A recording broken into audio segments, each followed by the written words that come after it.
giddugaleessa godhatamee akka naannoo keenyatti sochii bal'aan godhamaa tureera. Keessattuu immoo lixni Oromiyaa akka waliigalaatti godinaalee lixa Oromiyaa misoomni gaggeeffamaa ture hagas mara waan hin taaneef murteewwan addaa kennamanii murteewwan addaatiin hojii baay'een hojjetamuudhaaf yaaliin godhamaati kan ture. Keessattuu daandii faana ol qabatee akka waliigalaatti lixa kana faana wanti jiru piroojeektoota 27 ol qabamanii akka hojiitti galuu danda'aniif haalli kan itti mijate rakkoolee bu'uura ibsaa faana ol qabatee jiru irratti murtee guddaan muummee ministeera keenya kennameen sabsteeshinii Najjoo irratti Shaambuu irratti kan itti ijaarame iddoo kaanitti immoo upgrade gochuudhaaf yaaliin kan itti godhame jallisiiwwan gurguddoon kan dhedheessaa qofa duun taane kan qeexoo as immoo hangar irratti jallisii guddaan karoorfamee bajanni qabamee kan itti galame sochii bal'aan bu'uura misoomaa faana ol qabatee jalqabameet kan ture eerpoortiin Naqamtee garuu kun hundumtuu karaa guutuu ta'een akka hojiitti hin hiikamne rakkoon nageenyaa asitti nu qunname waa baay'ee sakaalee teechisee jira jechuudha. Iddoo gabaabsinee achumatti humnatti goonee eegnee hojjechuu dandeenyu tokko tokko kan itti hojjetame sochii bal'aa kan barbaadu immoo sochii bal'aa keessa erga galame booda kontiraaktaroonni dirqamanii kan keessaa bahanidha jechuudha.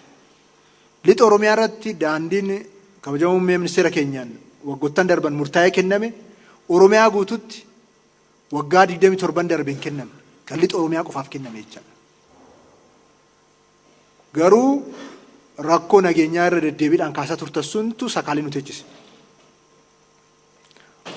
Ammas nageenya karaa waaraatti finna taanaan rakkoo misooma bu'uuraa kan ammaan booda murtaa'u miti. Amma yoonaa kan nu murtaa'e hojiitti hiiknee jennaan lixa Oromiyaa guututti bu'uura irraa dubbii waan jijjiiruu danda'udha jechuudha. Sabsteeshinii meeshaan jirre rakkoo guddaa ture haala addaatiin murteessaan nu godhaniin kan Shaambuu fi kan Najjoo kan xumurre. Iddoo biraa irrattis kan amma kan Qeellama irrattis kaastan iddoo biraattis karoora adda addaa tureera. Garuu rakkoon nageenyaa kun sadarkaa olaanaatti qormaata guddaa ta'e jechaadha. Kanaaf rakkoolee bu'uura misoomaa isin kaaftan keessattuu kan amma onaa murtaa'an baay'ee isaanii kan murtaa'an kan isin kaasaa turtanii kan immoo dabalataan hojjetamuu qabanis nagaa buufnee naannoo fi uummanni waliin qindoofnee yoo hojjenneet hin jenne jijjiirama olaanaa fiduu akka dandeenyu carraas jiru jireenyatti jijjiiruu akka dandeenyu akkuma hubatamuufi. Kan piroojeektoota adda addaa dhagaa bu'uuraa jettani durillee durri dhagaa bu'uuraa makiinaatti namni baattatee deemeetti iddumaddootti harcaasaa oolaa isa gurreeyyuu hin finne nuyi waggoota 5 darbe dhagaa bu'uuraa keenya hin beeknu hojii jalqabsiifne malee. Hojii jalqabsiifneetu hojii jalqabame sanatu rakkoo amma jedheen fuulduratti deemuu dide. Fakkeenyaaf kan magaalaan Dambidolloo irraa Gaambeellaa deemu kontiraakni kenname mallaqni ramadame kontiraaktarri galeera. Kontiraaktarri meeshaan jalaa gubatee rakkateet kan hojii dhabe. Malee akka kanaan duraa sana dhagaa waadaa dhagaan sobaa kaa'amee hin jiru jechaadha.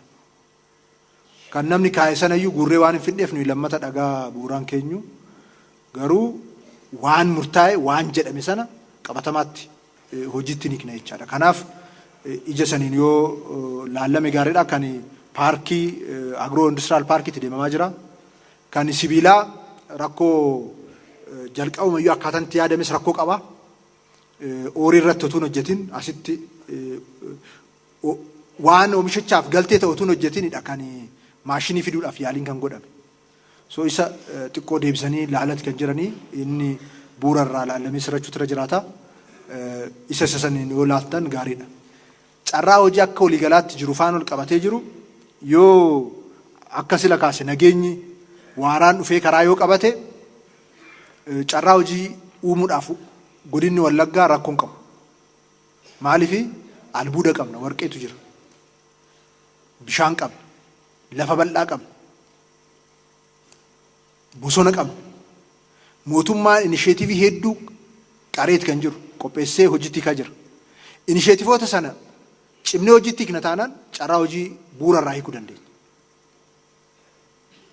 industirii tokkoon industirii lamaan rakkoo hojii dhabdummaa lixa Oromiyaa jirus Oromiyaa guutuu jiru hiikuu hin dandeenyu.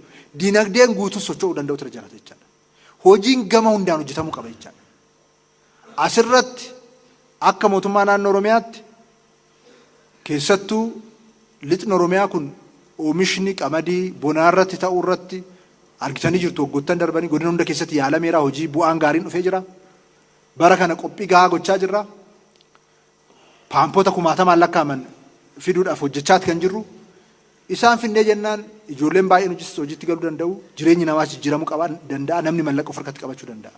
Inisheetiiviin bunaa wanta hojjetamee jira garuu caalmatti kanaa olitti itti deemuu danda'utu irra jiraata. Kan avukaadoo, kan dammaa, kan horsiisa loonii, horsiisa lukkuu, maaddii guutuu jennee kan muummee ministeeraatiin labsaman isaan kan hojiitti otuu hiiknee sadarkaa guddaatti carraa hojii asitti uumuu ni danda'a. Akkuma yaadattan yuunivarsiitiin as jiru otoo nafin shunkurtii naannoo biraarraa fidaa ture. Shunkurtiin biyyoota ollaatti dhufee as Oromiyaa lixa Oromiyaatti gurguramaatti kan ture. Otuu lafti kun hundi jiru, otuu dargaggeessi kun hundi jiru, otuu bishaan jiru. Kanaaf kana keessaa ba'uu qabna jechuudha. Kana keessaa baanee carraa jirutti gargaaramuu qabna. Mootummaan immoo inisheetivoota kanaan wantoota barbaachisan sanyii barbaachisu, paampii barbaachisu kana dhiyeessuudhaaf irratti hojjechaati kan jiru. Albuuda irrattis albuuda karaa aadaatiin oomishamu carraa bal'aadha kan uumne. Waggoottan 2-3 darbe hojii bal'aatu hojjetame. Bara kana akka jiruun oomishame kontirbaandiitti kan fudhatame jechuudha. Kana karaatti deebisuu barbaachisa. Mootummaan ijoolleen achirratti ijaaraman akka ciman, warshaa xiqqaa akka bitachaa deeman akka achirratti ijaaramanii oomisha gurguddaatti akka isaan ce'aa deeman kan fedhii mootummaa.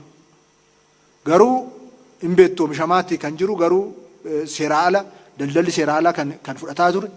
Keessattuu 2013-14 keessa hojii gaariin kan hojjetame bu'aa gaariinis kan irraa argame sana yoo cimsineetti deemne hojii caalmaa argachuun hin danda'ama. Kanaaf hojii hunda kallattii maraan industiroota yaadamanis sochoosuu, carraa qonna irrattis hojjechuu, turizimii irratti kan dhaatii wal kaasame carraa guddaatu jira.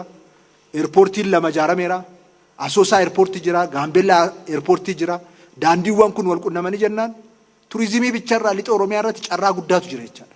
Dhaatii walal lafa keessa deemamee hin kutamne bineensi biyya kana keessa jiru hundumtuu bineensi bosonaa adda addaa achitti kan walitti qabame carraa turizimii guddaa kan ta'edha jechaadha.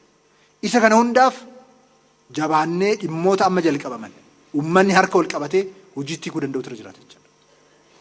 Hojiitti hiikuu danda'utu irra jiraata. Kana yoo goone carraa hojii sadarkaa barbaadamutti hiikuu hin danda'ama.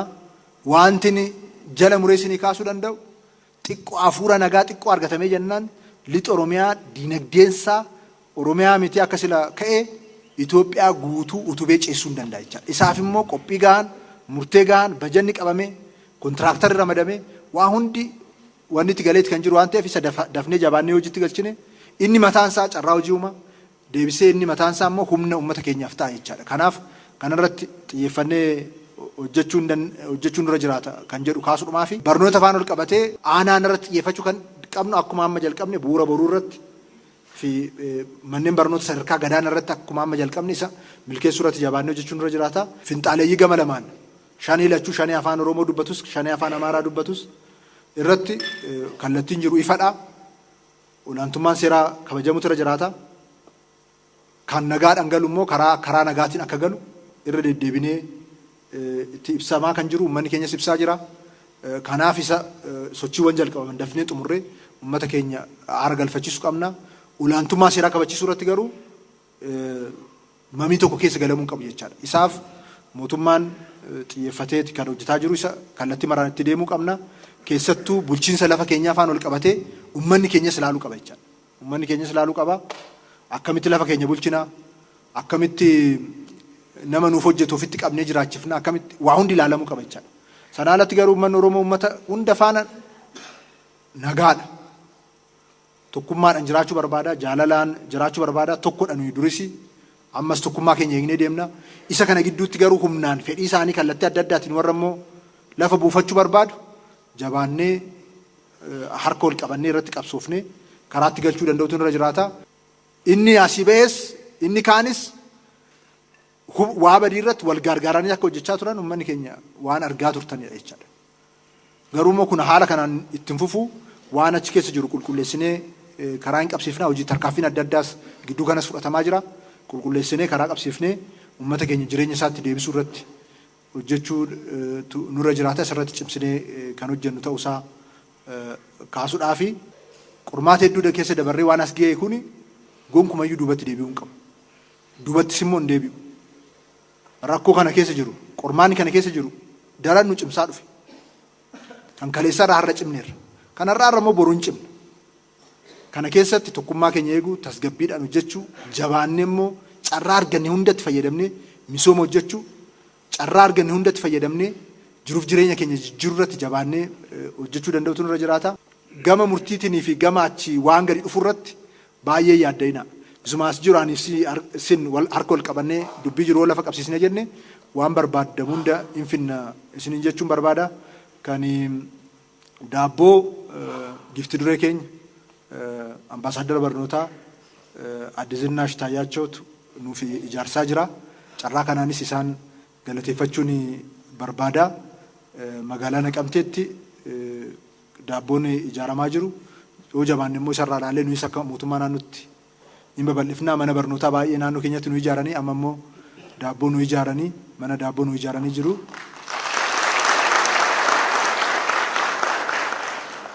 Kanaaf misoomni inni kaanis ariitiidhaan itti fufaa wanti murteessan nageenya keenya eeguu wanti murteessan carraawwan jiran akka jiruuf jireenya uummata keenyatti jijjiiraman gochuun nurraa eegama.